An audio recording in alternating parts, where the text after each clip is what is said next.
Field marshal Syed Asim Munir کی ایرانی صدر مسعود پزشکیان سے ملاقات۔ سپریم نیشنل سیکیورٹی کونسل میں رہبر اعلیٰ کے نمائندے محسن رضائی، ایرانی پارلیمنٹ کے اسپیکر باقر کالباف، ایرانی وزیر خارجہ اور ایرانی وزیر داخلہ اسکندر مومنی سے بھی ملاقاتیں۔ ISPR کے مطابق کشیدگی میں مزید اضافے کو روک دیا گیا، جس کی روک تھام آبنائے ہرمز کو دوبارہ کھولنے اور تنازع کے جلد خاتمے کے لیے اقدامات پر تبادلہ خیال، علاقائی امن اور تنازعات کے مذاکرات کے ذریعے حل کے طریقہ کار پر بھی گفتگو۔ ایرانی قیادت نے تنازع کے پرامن حل میں سہولت کاری کے لیے پاکستان کی تعمیری کردار اور مخلصانہ کوششوں کو سراہا۔ فیلڈ مارشل سید عاصم منیر کا دورہ ایران مکمل ہو گیا۔ فیلڈ مارشل کے ہمراہ وزیر داخلہ محسن نقوی بھی موجود تھے۔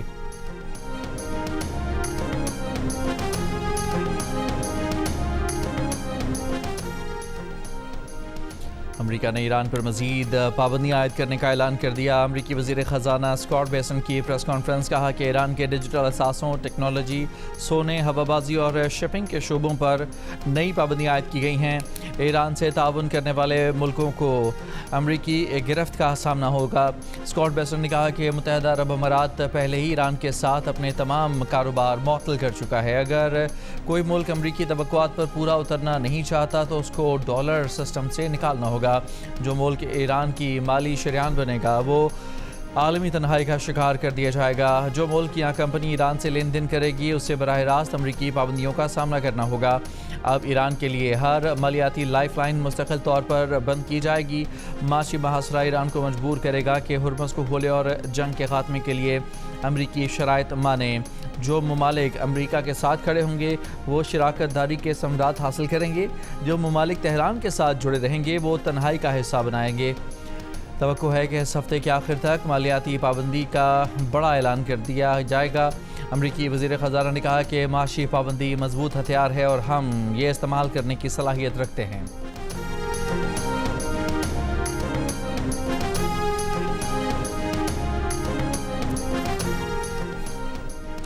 پابندیاں اور دباؤ ڈالنے کے حربے مسائل کے حل میں مددگار ثابت نہیں ہوتے۔ ترجمان چینی وزارت خارجہ کا ایران کے خلاف امریکی پابندیوں کی دھمکی پر رد عمل، فریقین سے سمجھداری اور تحمل سے کام لینے کی درخواست، کہا کہ متعلقہ صورتحال کا قریب سے جائزہ لیں گے۔ چین اپنے جائز حقوق اور مفادات کے تحفظ کے لیے تمام ضروری اقدامات کرے گا۔ آبنائے ہرمز اور بحری گزرگاہوں سے متعلق ایران اور عمان کے درمیان بات چیت آج ہوگی۔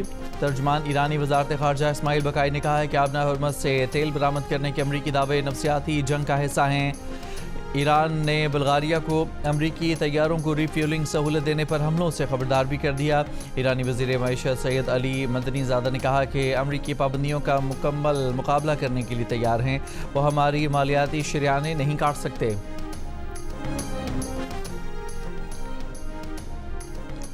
عمان کے قریب ساحل کے قریب آئل ٹینکر پر حملہ، جہاز ناکارہ ہو گیا۔ برطانوی میری ٹائم ٹریڈ آپریشنز ایجنسی کے مطابق حملے میں جہاز کے انجن روم کو نقصان پہنچا، عملہ محفوظ رہا۔ فوری کسی ماحولیاتی نقصان یا تیل کے رساؤ کی کوئی اطلاع نہیں۔ امریکی صدر ٹرمپ اور ایرانی پارلیمنٹ کے اسپیکر باقر کالباف میں لفظی جنگ۔ صدر ٹرمپ نے کہا کہ ایران مکمل تباہ ہو رہا ہے۔ اس کے ساتھ انہوں نے محمد باقر کالباف سے منسوب مبینہ بیان بھی شیئر کر دیا، جس کے مطابق باقر کالباف نے کہا کہ ہمیں خوراک کی کمی کا سامنا ہے اور اب ہم بچ نہیں سکتے، ہماری فوجی طاقت کتنی مضبوط کیوں نہ ہو جائے، اگر ہم بھوکے ہیں تو ہم مقابلہ نہیں کر پائیں گے۔ صدر ٹرمپ کو جواب میں ایرانی پارلیمنٹ کے اسپیکر باقر کالباف نے ان کے انتخابی نعرے میں ترمیم کے ساتھ طنز کیا اور لکھا کہ میک امریکہ ہنگری اگین۔ باقر کالباف نے کہا 47 ملین امریکی خوراک کی کمی کا شکار ہیں اور یہ بات ٹرمپ کے دعووں کی طرح جعلی نہیں۔ ان حقائق کے مطابق ہر 8 میں سے 1 امریکی شہری خوراک کی کمی کا شکار ہے۔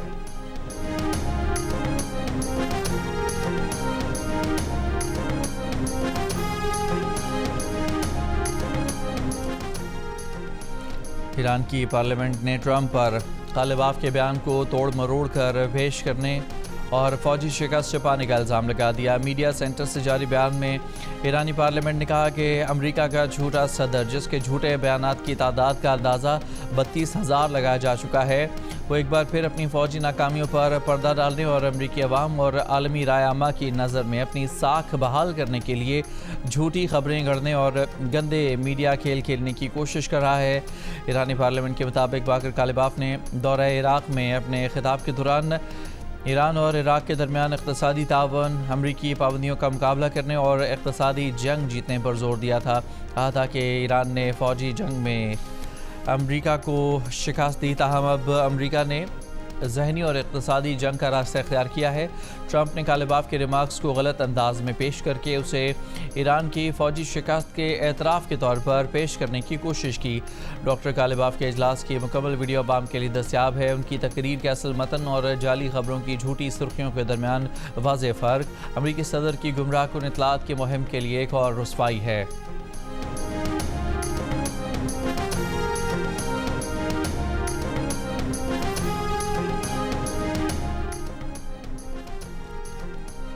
عالمی ریٹنگ ایجنسی موڈیز نے پاکستان کی کریڈٹ ریٹنگ میں بہتری کر دی۔ موڈیز نے پاکستان کے ساورن ریٹنگ CAA1 سے بڑھا کر B3 کر دی ہے۔ موڈیز نے قرار دیا کہ ریٹنگ میں بہتری کی وجوہات میں گورننس میں بہتری شامل ہے، زر مبادلہ کے ذخائر کا مضبوط ہونا، مقامی قرض لینے کی لاگت میں کمی بھی ریٹنگ کی بہتری کی وجوہات میں شامل ہے۔ پاکستان میں مسلسل میکرو اکنامک استحکام آ رہا ہے۔ ان بہتریوں سے پاکستان کی بیرونی پوزیشن مستحکم اور مالیاتی اشاریے بھی بہتر ہو رہے ہیں۔ موڈیز نے تقریباً ایک سال میں پاکستان کی ریٹنگ 2 درجے بہتر کی ہے۔ وزیر اعظم شہباز شریف کا موڈیز کی جانب سے پاکستان کی کریڈٹ ریٹنگ میں بہتری کا خیر مقدم، کہا معیشت کے لیے نائب وزیر اعظم اور فیلڈ مارشل کی کاوشیں لائق تحسین ہیں۔ کریڈٹ ریٹنگ میں بہتری حکومت کی معاشی پالیسیوں اور اصلاحات پر عالمی اعتماد کا مظہر ہے۔ حکومت نے معیشت کو مستحکم کرنے اور بیرونی شعبے میں بہتری کے لیے مؤثر اقدامات کیے۔ وزیر اعظم نے کہا کہ حکومت کی مسلسل محنت اور اصلاحات کے نتیجے میں عالمی اداروں کا پاکستان پر اعتماد بڑھ رہا ہے۔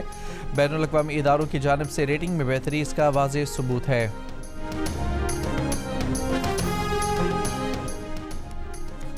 آج ڈیزل کی قیمت میں 2 روپے 40 پیسے فی لیٹر اضافہ، پیٹرول کی قیمت میں 39 پیسے فی لیٹر اضافہ۔ پیٹرول کی نئی قیمت 341 روپے 98 پیسے فی لیٹر ہو گئی۔ ڈیزل کی نئی قیمت 370 روپے 69 پیسے فی لیٹر مقرر۔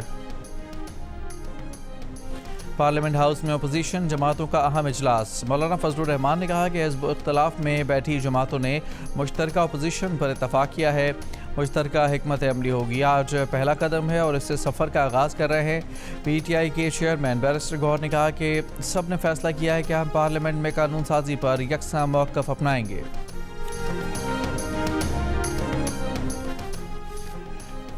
وفاقی وزیر برائے پارلیمانی امور ڈاکٹر طارق فضل چودھری نے کہا ہے کہ حکومت کو کوئی خطرہ نہیں، مدت پوری کرے گی، حکومت کو خطرے کی باتیں صرف افواہیں ہیں۔ پروگرام آج شاہ زیب خانزادہ کے ساتھ میں بات کرتے ہوئے انہوں نے کہا کہ بانی PTI کی سیکیورٹی پر کوئی سمجھوتا نہیں کر سکتے، ان کی صحت پر بھی کوئی کمپرومائز نہیں ہوگا۔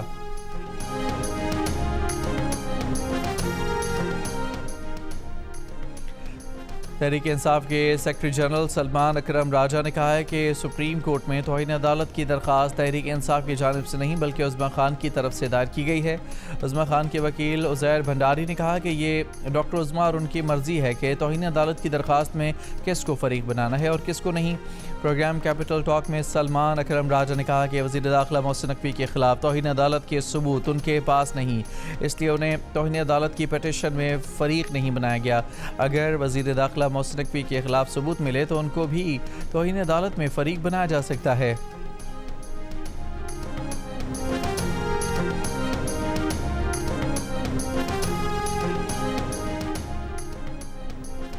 آزاد کشمیر قانون ساز اسمبلی میں اسپیکر اور ڈپٹی اسپیکر کا انتخاب آج ہوگا۔ شیڈیول کے مطابق کاغذات نامزدگی صبح 10 بجے تک جمع کرائے جا سکیں گے۔ حتمی فہرست دن 12 بجے جاری ہوگی. دوپہر 2 بجے اسپیکر اور 3 بجے ڈپٹی اسپیکر کا انتخاب ہوگا. گزشتہ روز آزاد کشمیر اسمبلی میں نو منتخب 46 ارکان نے حلف اٹھایا تھا. نون لیگ نے مجموعی طور پر 31 نشستوں اور پیپلز پارٹی 14 نشستوں پر کامیاب ہوئی. ایک نشست پر عوامی دست و بازو سے اتحاد کے بعد نون لیگ کی 32 نشستیں ہیں. وزیر اعظم کے مشیر رانا ثناء اللہ نے کہا کہ آزاد کشمیر میں ہمیں حکومت سازی میں کوئی دشواری نہیں. پیپلز پارٹی نے آزاد کشمیر میں اپوزیشن میں جانے کا فیصلہ کیا ہے. پیپلز پارٹی کے کچھ تحفظات ہیں جس پر انہوں نے کہا کہ اس کا سیاسی حل ہونا چاہیے. وزیر اعظم آزاد کشمیر کے لیے کسی کو نظر انداز نہیں کیا جا رہا. آزاد کشمیر قانون ساز اسمبلی وہاں پر بیٹھے مظاہرین سے متعلق جو فیصلہ کرے گی وہ آزاد ہے. ہمیں امید ہے کہ وہ لوگ آپس میں اپنے مسائل کو بہتر انداز میں حل کر لیں گے.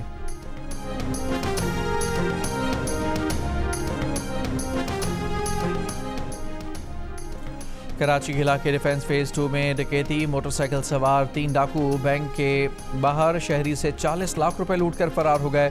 مقدمہ درج. اسلام آباد کے سیکٹر E11 میں گھر سے 13 سال کے لڑکے کی پھندا لگی لاش ملی. پولیس کے مطابق لڑکا گھر میں ملازم تھا. پوسٹ مارٹم رپورٹ کے بعد مزید تفتیش کی جائے گی. کوئٹہ کے نوائی علاقے مستونگ روڈ پر فائرنگ سے 2 افراد جاں بحق افراد کی لاشیں سول اسپتال منتقل کر دی گئیں. واقعے کی تحقیقات جاری. کراچی کے نوجوان تاجر بیر رضا علی قتل کیس کی تحقیقات کے لیے جوڈیشل کمیشن قائم کر دیا گیا. نوٹیفیکیشن جاری.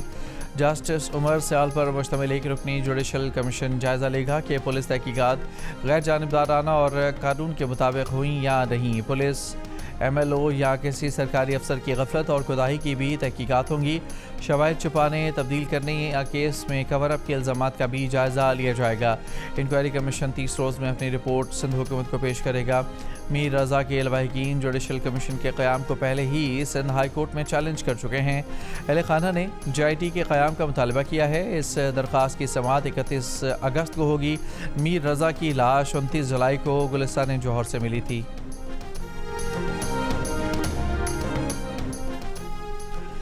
میر رضا علی کی فیملی کے وکیل جبران ناصر نے کہا ہے کہ میر رضا علی کی فیملی کے لیے تمام ججز بہت معتبر ہیں اور ہم کسی کے لیے متنازع بات نہیں کر رہے. جوڈیشل کمیشن کے حوالے سے فیصلہ ہمارے حق میں آیا تو ہمارے خدشات درست ثابت ہو جائیں گے. دوسری صورت میں جوڈیشل کمیشن کو عدالتی فیصلے کا تحفظ مل جائے گا. یہ بھی ہو سکتا ہے کہ جوڈیشل کمیشن اپنا کام کرے اور کیس کی تحقیقات تمام ایجنسیز کی خدمات لے کر بہتر بنائی جا سکیں. میئر کراچی نے غلط کہا کہ صرف دہشت گردی کے مقدمات میں JIT بنتی ہے. اس کے برعکس عدالتی نظیریں موجود ہیں. جیو نیوز کے پروگرام آچر سیب خانزادہ کے ساتھ میں گفتگو کرتے ہوئے جبران ناصر نے کہا کہ ہمیں اتوار کو میڈیا سے پتہ چلا کہ ہفتے کے روز جوڈیشل کمیشن بنانے کا فیصلہ ہو چکا ہے. اتوار کی شام وزیر داخلہ سندھ سے نوٹیفیکیشن اور TORs مانگے مگر نہیں دیے گئے. پیر کو پتہ چلا کہ خط چیف جسٹس کو بھیجا جا چکا ہے. پھر ہم نے مجبوراً پٹیشن فائل کی. پیر کو میئر کراچی کی نیوز کانفرنس کے بعد ہمیں نوٹیفیکیشن حاصل ہوا.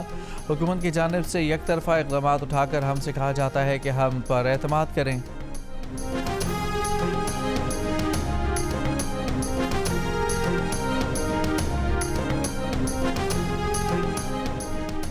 راولپنڈی میں گھر کے واش روم میں پھندا لگی لاش کے کیس کا معمہ. گھر کے گرفتار ملازم نے پولیس تفتیش میں قتل کا اعتراف کر لیا. تفتیشی ذرائع کے مطابق مقتولہ حنا جاوید کے گھریلو ملازم ذیشان نے حنا جاوید کا گلا گھونٹنے اور تشدد کر کے قتل کرنے کا اعتراف کر لیا. ملزم نے پولیس کو بتایا کہ خاتون کا شوہر سے جھگڑا ہوا تو مرکزی ملزم فیصل اصغر نے اسے بلایا. حنا نے بھاگنے کی کوشش کی تو اس نے خاتون کے شوہر کے ساتھ مل کر حنا کو پکڑا. مزاحمت پر گلا دبا دیا. پولیس کو خاتون کے سسر نے اطلاع دی تھی کہ گھر میں چور گھس آئے ہیں. پولیس پہنچی تو واش روم میں حنا جاوید کی لاش شاور سے بندھی ملی تھی. دوسری جانب مقتولہ کی پوسٹ مارٹم رپورٹ بھی سامنے آ گئی. حنا جاوید کی گردن کی ہڈی ٹوٹی ہوئی تھی.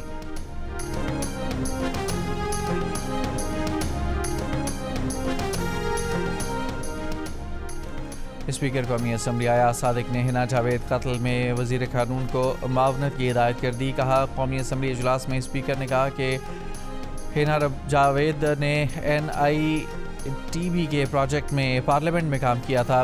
حنا جاوید کے قتل پر تشویش ہے. ویبن کاکس کا شکریہ، انہوں نے معاملہ اٹھایا، ان کو ہر قسم کا تعاون فراہم کیا جائے گا۔ انسانی حقوق اور داخلہ کمیٹی بھی اس معاملے کو دیکھے۔ اعظم نذیر تارڑ نے کہا کہ پولیس حکام سے تفصیلات معلوم کی ہیں، اس معاملے کو منطقی انجام تک پہنچایا جائے گا۔ ملک کے بیشتر علاقوں میں آج موسم گرم اور مرطوب رہے گا۔ محکمہ موسمیات کے مطابق دوپہر کے بعد شمالی علاقوں میں مطلع جزوی ابر آلود رہنے کا امکان ہے۔ ادھر دریائے سندھ میں کالا باغ پر پانی کے دباؤ میں کمی آ گئی، نچلے درجے کے سیلاب میں تبدیل، پانی کی آمد کم ہو کر 3,31,000 کیوسک ریکارڈ۔ چشمہ براج، تونسا، گڈو اور سکھر براج پر نچلے درجے کے سیلاب ہیں۔ فلڈ فورکاسٹنگ ڈویژن لاہور کے مطابق ملک کے بالائی دریاؤں میں صورتحال معمول پر ہے۔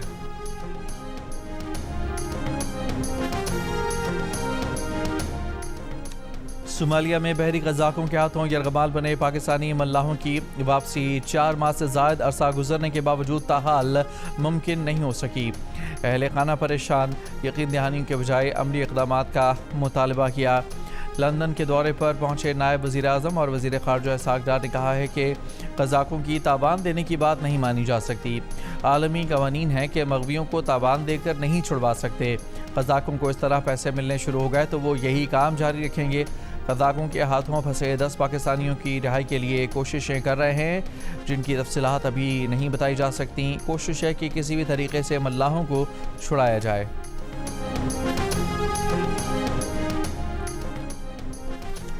شارجہ پورٹ پر پھنسے 3 پاکستانیوں کے ٹرانزٹ ویزوں کے لیے سفارتی کوششیں۔ حکام کے مطابق ایک پاکستانی شپ انچارج کے پاسپورٹ کی تجدید کے لیے درخواست وزارت داخلہ میں پروسیس میں ہے۔ شارجہ کے ہمیریا پورٹ پر شپ ستمبر 2025 میں حکام کی تحویل میں ہے۔ مالی تنازع کے باعث شپنگ کمپنی کا مالک اس جہاز کی ملکیت سے ہی دستبردار ہو گیا۔ جہاز پر موجود عملے کے 19 ارکان وطن واپس جا چکے، مگر 3 پاکستانی گزشتہ 1 سال سے شپ پر وطن واپسی کے منتظر ہیں۔ پاکستانی قونصل خانہ اماراتی حکام کے ویزوں کے لیے رابطے میں ہے۔ چینی صدر شی جن پنگ نے کہا ہے کہ فلسطین کا مسئلہ حل کرنے کے لیے 4 اصول ضروری ہیں۔ پہلا یہ کہ سیاسی سمجھوتے کو ترجیح دے کر مسئلے کا 2 ریاستی حل نکالا جائے۔ دوسرا یہ کہ مغربی کنارے اور جنگ کے بعد کے غزہ میں رہنے والے فلسطینی عوام پر حکومت فلسطینی ہی کریں۔ تیسرا یہ کہ انسانی ہمدردی کے اصولوں کا خیال رکھا جائے اور شہریوں کی حفاظت کا انتظام کیا جائے۔ چوتھا یہ کہ انصاف اور برابری کو ملحوظ خاطر رکھا جائے۔ ہری پور میں 15 دن سے لاپتہ بچی آیت نور کی لاش مل گئی۔ پولیس کے مطابق بچی کی لاش یونیورسٹی روڈ کے قریب ایک اور ویران کنویں سے ملی۔ لاش کو پوسٹ مارٹم کے لیے اسپتال منتقل کر دیا گیا۔ ملزم نے زیادتی کر کے بچی کو قتل کرنے کے بعد لاش کنویں میں پھینک دی تھی۔ تینوں ملزمان نے عدالت میں پیشی پر بچی سے زیادتی کا اعتراف کیا۔ عدالت کا تینوں ملزمان کو جوڈیشل ریمانڈ پر جیل بھیجنے کا حکم۔ بدین کے علاقے کڈھن میں نوجوان کی مبینہ پولیس مقابلے میں ہلاکت۔ مقابلے کے خلاف درخواست کی سماعت آج سندھ ہائی کورٹ حیدرآباد میں ہوگی۔ ورثا نے 26 جولائی کے پولیس مقابلے کو جعلی قرار دیا ہے۔ پولیس نے مقابلے کے بعد ملزم کی بائیں ہاتھ میں پستول والی تصویر جاری کی تھی۔ ڈی آئی جی حیدرآباد طارق دھاریجو نے بیان میں کہا کہ بائیں ہاتھ میں پستول کسی پولیس اہلکار نے رکھ دیا ہوگا، اس میں کوئی خاص بات نہیں ہے۔ ورثا کا مطالبہ ہے کہ نوجوان کی قبر کشائی کر کے دوبارہ پوسٹ مارٹم کیا جائے۔ دیکھا جائے کہ مبینہ پولیس مقابلے کے دوران ملزم کو لگی 7 گولیاں کتنے فاصلے سے چلائی گئیں۔ پیٹرولیم لیوی اور مہنگائی کے خلاف لاہور، کراچی اور پشاور میں جماعت اسلامی کے دھرنے کا آج 10واں روز ہے۔ لاہور میں فیصل چوک مال روڈ پر دھرنے سے خطاب میں امیر جماعت اسلامی حافظ نعیم نے کہا کہ پیٹرولیم لیوی کی مد میں غریبوں کی جیب پر 8,000 ارب کا ڈاکہ مارا گیا۔ شہر شہر گلی گلی عید میلاد النبی صلی اللہ علیہ وآلہ وسلم کی تیاریاں عروج پر پہنچ گئیں۔ گلی محلے، سڑکیں اور عمارتیں جگمگا اٹھیں۔ میلاد اور درود و سلام کی محفلوں کا اہتمام۔ ایمنسٹی انٹرنیشنل کی جنتر منتر نئی دلی میں کاکروچ جنتا پارٹی کے مظاہرین پر بھارتی پولیس کے طرز عمل پر تنقید. کہا بھارتی پولیس نے نوجوانوں کے احتجاج پر حد سے زیادہ طاقت استعمال کی. مظاہرین کے خلاف پیلٹ گنز استعمال کی گئیں جبکہ بجلی کے جھٹکے دینے والے آلات سے بھی تشدد کیا گیا. رپورٹ میں کہا گیا ہے کہ نوجوان مظاہرین کے خلاف بھارتی پولیس کا یہ رویہ غیر ضروری اور غیر قانونی تھا. ادھر کاکروچ جنتا پارٹی نے 5 ستمبر کو نئی دلی کے انڈیا گیٹ پر دوبارہ پرامن احتجاج کی کال دے دی.